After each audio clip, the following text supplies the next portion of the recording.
Imagine this. You wake up in a small room. Not yours. Just a mattress on the floor, a phone with a cracked screen, and a wallet with one single bill. $1,000. That's it. No job. No contacts. No safety net. Just your thoughts. And your 40-something years of living. All your memories, your regrets, your lessons, and that number echoing in your head. $1,000. That's where we start. And I'm telling you, if I had to begin again today, or right now, with nothing but $1,000 and the weight of my age on my back, here's what I would do. Not a fantasy, not a motivational speech, a real answer. Because maybe you're already there, or dangerously close. Maybe this isn't a game for you. Maybe you're not just imagining that mattress. Maybe you've already been sleeping on it. I had a good job, a decent life. Then the company folded, and just like that, I was 46, unemployed, and borrowing money to buy groceries. You see, the hardest part isn't starting from zero. It's starting from zero after you thought life had already started. When you're 20, broke feels like a phase. When you're 44, it feels like failure. But here's what I've learned. Being broke at 40 isn't the end. It's just the most honest version of your life showing up at your door. No more illusions, no more distractions, just you, your past, and your choices. So what would I do? First, I'd sit still. Before spending $1, I'd buy myself 1 hour of silence. No noise, no panic, no scrolling. Just a notebook and a pen. And I'd ask myself, what do I know how to do? Not what I want, not what I dream. What do I know how to do that helps someone else solve a problem? That's the real currency when you're starting over. Usefulness. Because you're not just trying to survive. You're trying to become valuable again. That's the only way this gets better. With $1,000, every mistake costs too much. So my first priority is control, not hope. I'd spend no more than $50 on essentials. Food that keeps me moving, not comforts. Think eggs, oats, rice, peanut butter. Survival fuel. Then $100 to secure a working phone and cheap data. Because in today's world, if you don't exist online, you don't exist. And then, I'd get moving. Not planning, not dreaming, moving. I'd go to a cafe with free Wi-Fi or a public library if I had to. I'd research gigs, not careers, gigs. Things I can offer within 48 hours. Cleaning, tutoring, translating, writing, fixing, delivering. The truth is, when you're 40 plus, you already have something younger people don't. Experience. You might not have a degree in marketing, but you've convinced a teenager to do their homework. You've calmed angry clients. You've paid bills under stress. You've survived breakups, layoffs, deaths. You've built emotional resilience.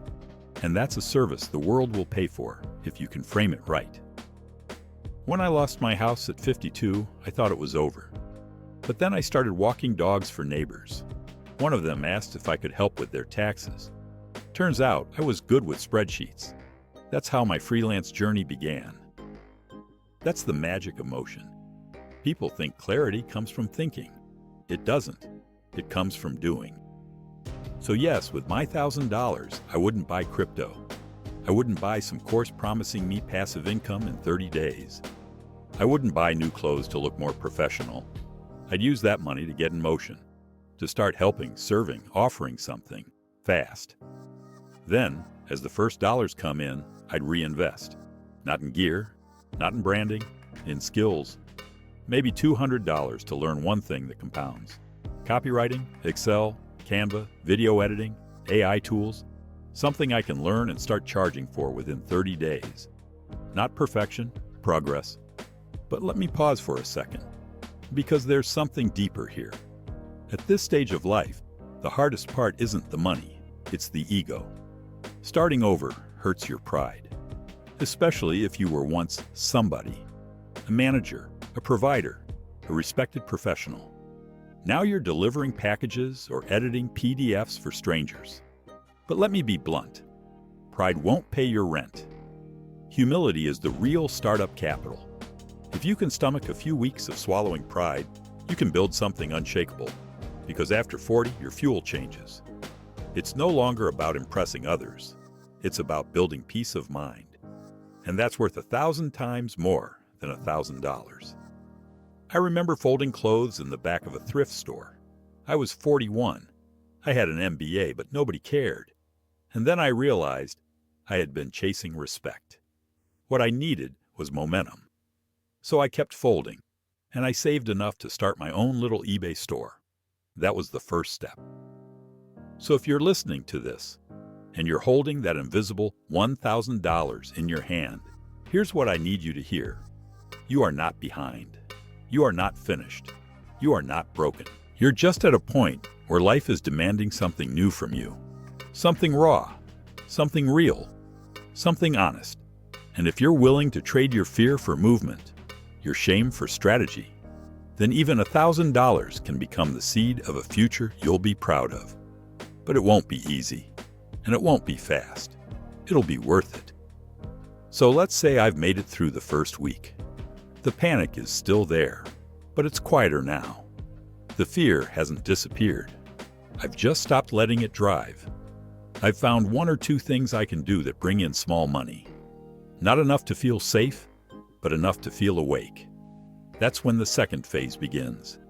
And this phase isn't about survival. It's about building a system that keeps moving even when you don't feel like it. Because at 40 plus, energy isn't unlimited. Some days, your body's tired. Some days, your motivation is dead. And some days, the weight of your own history just feels too heavy. That's why discipline matters more than emotion. So here's how I'd use what's left of those $1,000, and how I'd build a structure that gives me power, even when life doesn't. First, I'd set aside around $200 as my resilience buffer. This isn't an emergency fund. It's psychological oxygen. It's knowing that if something small goes wrong, like a bus fare, a cracked phone screen, or a missed gig, I won't spiral. That buffer tells your nervous system, we're okay. We're not drowning. That's important, because when you're always on edge, you make desperate decisions. And desperate decisions cost money and time. Next, I'd take $300 and start investing. Not in stocks, not yet. I'd invest in a skill with a short feedback loop. What do I mean? I mean something I can learn fast and start monetizing immediately. Think, writing basic copy for local businesses, designing simple flyers or logos with Canva, editing short videos, helping people with resumes, virtual assistant tasks, selling templates or digital files. You don't need to be great. You need to be useful. The world doesn't pay the best. It pays the most available, consistent, and communicative. At this point, I'm not trying to find my passion. I'm trying to build leverage. That's the secret no one tells you about reinvention at 40 plus. Passion comes after progress. Once you get some wins, some feedback, some cash flow, that's when momentum builds. Now, from the original $1,000, I've spent $50 for essential food, $100 for basic connectivity, $200 for the emergency buffer, $300 for skill building. That leaves $350. That's where we plant seeds for the long term. Because you can't live in hustle mode forever. You need something stable growing under the surface. I'd put $250 into a very conservative investment, even if it's just a government bond or index fund.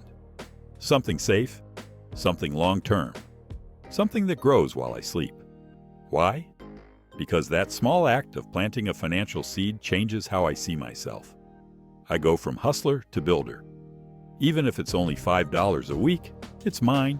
It's my stake in the future. The final $100? I'd spend it connecting. Lunch with someone I admire. A co-working day passed to get out of the house. Printing business cards. Sending a handwritten thank you note to someone who helped me. Because here's what I know now, and I didn't when I was younger. Relationships are a faster currency than money. The right conversation can shave years off your journey.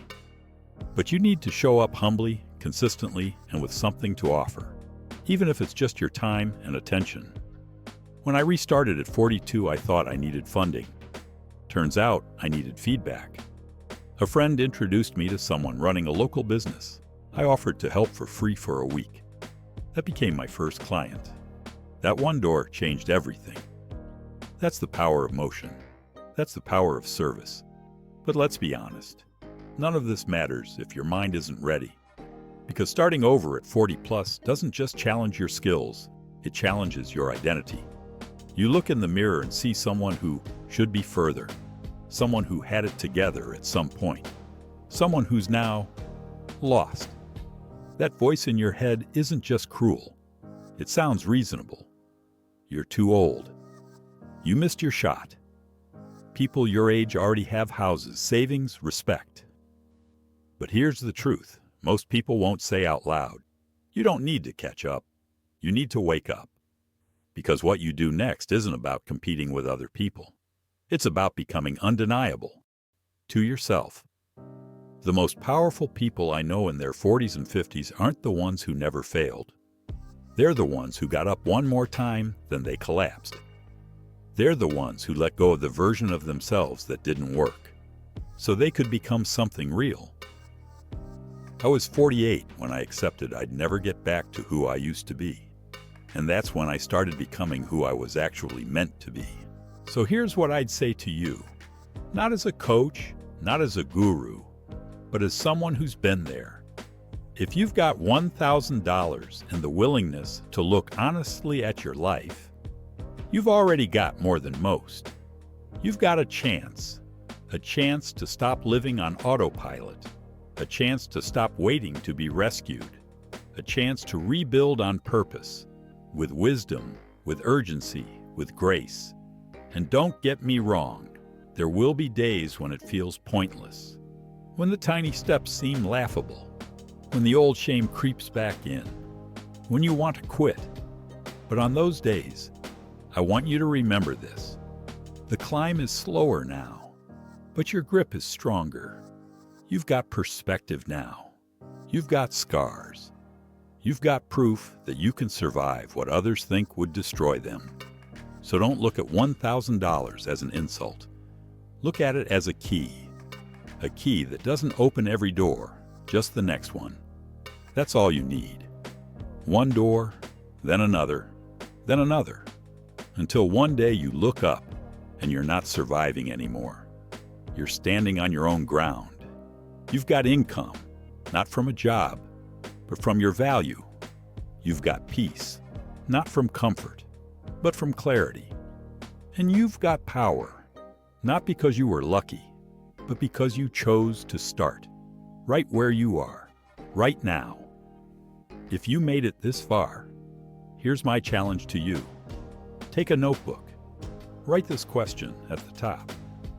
What could I do in 30 days that would make my life lighter, not harder? Then answer it honestly. No filters, no excuses, just truth. Because your truth, owned and acted on, is the most valuable asset you have. And if you combine that with even a small amount of money, focus, and humility, you become unstoppable. Not flashy, not famous, but free. And at this stage of life, freedom is the new wealth.